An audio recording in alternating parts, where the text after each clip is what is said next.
Good morning. Today 10 August 2024.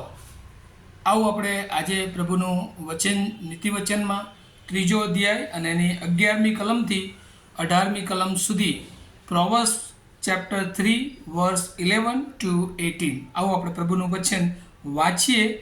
મારા દીકરા, યહોવાની શિક્ષાને તુચ્છ ન ગણ અને તેના ઠપકાથી કાયર ન થા, કેમ કે જેમ પિતા પોતાના માનીતા પુત્રને ઠપકો દે છે, તેમ યહોવા જેના પર પ્રેમ રાખે છે તેને ઠપકો દેશે.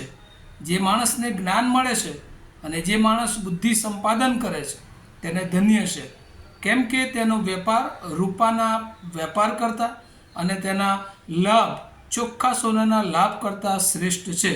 તે જવાહીર કરતાં મૂલ્યવાન છે. તારી મનગમતી કોઈ પણ વસ્તુ તેની બરાબરી કરી શકે નહીં. તેના જમણા હાથમાં દીર્ઘાયુષ્ય છે, તેના ડાબા હાથમાં દ્રવ્ય તથા માન છે. તેના માર્ગે સુખ ચેન જ છે અને તેના સગળા રસ્તામાં શાંતિ છે. જેઓ તે ગ્રહણ કરે છે તેઓનું તે જીવન વૃક્ષ છે. જેઓ તેને પકડી રાખે છે તે દરેકને ધન્ય છે. ત્યાં સુધી પ્રભુના વચનને પ્રભુ આશીર્વાદિત કરે. આજે સવારે ફરી એકવાર પ્રભુનો આભાર માનીએ છીએ. ગઈકાલે આપણે નીતિવચનના ત્રીજા અધ્યાય અને એની 1-10 કલમમાં શીખ્યા હતા કે જ્ઞાન અથવા જ્ઞાની હોવું એટલે જેની પાસે જ્ઞાન છે એટલું જ નહીં, પરંતુ જે હિબ્રુ જ્ઞાનની વાત હતી.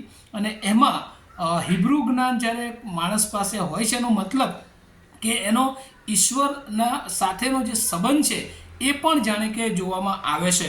અને એમાં દુષ્ટતાથી દૂર રહેનાર માણસ, યહોવાની બીક રાખનાર માણસ, અને ત્યાં લખવામાં આવ્યું છે કે એના ઉપર સંપૂર્ણપણે હૃદયથી વિશ્વાસ કરનાર માણસની જ્ઞાની તરીકેની ઓળખ જોવા મળે છે. અને એ જ્ઞાની વ્યક્તિ તરીકે હંમેશા ઈશ્વર એ જ્ઞાન જ આપે છે, આશીર્વાદો જ આપે છે એવું નથી, પણ ઘણી બધી વાર એ જ્ઞાની હોવાને કારણે એ ઈશ્વર એને ઘણી બધી વાર જે માર્ગો પ્રભુને પસંદ પડતા નથી અને એમાં આગળ ન વધવા માટે, જેમ 11મી કલમમાં લખવામાં આવ્યું છે, મારા દીકરા, યહોવાની શિક્ષાને તુચ્છ ન ગણ અને તેના ઠપકાથી કાયર ન થાય. અને એટલા માટે જ્યારે ઈશ્વરની ઓળખ, ઈશ્વર સાથે સંબંધ હોય છે ત્યારે ઈશ્વર એ આપણને ઘણી બધી વાર ઠપકો આપે છે. ઘણી બધી વાર એ આપણને નાની મોટી શિક્ષાઓ પણ કરે છે કે જેથી કરીને આપણે વધારે એના સંબંધમાં દ્રઢ અને મજબૂત થઈએ. અને આપણે જોઈએ છીએ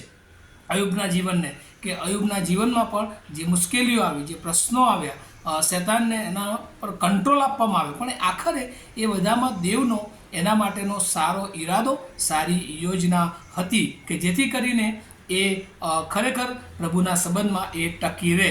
કેમ કે જેમ પિતા પોતાનો માનીતો પુત્ર હોય પણ એને ઠપકો આપે છે. કેમ? કારણ કે એ ખોટી રીતે એ હેરાન ન થાય. અને એટલા માટે જેના પર ઈશ્વર પ્રેમ રાખે છે એને એ ઠપકો પણ આપે છે.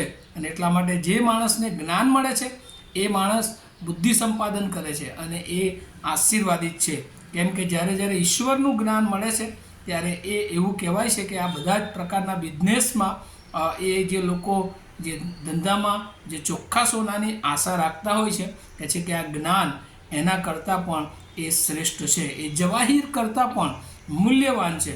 અને તમે અને હું કોઈ પણ આપણા જીવનની જે પૃથ્વી પરની મનગમતી બાબત છે એની સાથે એની બરાબરી કરી શકીએ નહીં, કારણ કે જ્ઞાનથી એ સર્વશ્રેષ્ઠ કોઈ બાબત એ નથી.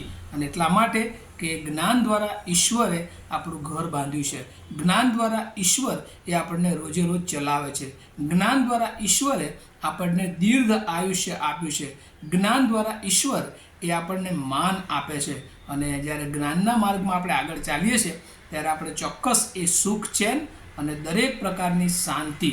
અને ત્યાં 18મી કલમમાં તો લખ્યું છે કે જેઓ તે એટલે જ્ઞાનને ગ્રહણ કરે છે તેઓને તે જીવન વૃક્ષ છે અને જેઓ તેને પકડી રાખે છે તે દરેકને ધન્ય છે. અને આપણે ઘણી બધી વાર આપણા જીવન વૃક્ષો એ જુદી જુદી બાબતોને ભૌતિક વાનાઓમાં ઘણીવાર ગણીએ છીએ, પણ બાઇબલ આજે સવારે આપણને કહે છે કે જેઓ ઈશ્વરના સંબંધમાં છે, ઈશ્વરને મનતું જીવન જીવે છે, ઈશ્વરને ગમતું જીવન જીવે છે અને ઈશ્વરનું જે જ્ઞાન છે, ઈશ્વરની આધીનતા છે, ઈશ્વરને બીક છે, એને પકડી રાખે છે, એ બધા જ વાલાઓ એ આશીર્વાદિત થાય છે. અને આજે સવારે પ્રભુ આપણને પણ જ્ઞાનના માર્ગોમાં, જ્ઞાનના વ્યક્તિ તરીકે, જ્ઞાનના બાળક તરીકે અને જ્ઞાન એ આપણા જીવનમાં આપનાર ઈશ્વરના રોજેરોજના સંબંધમાં આપણો સંબંધ એ તાજગીસભર હોય.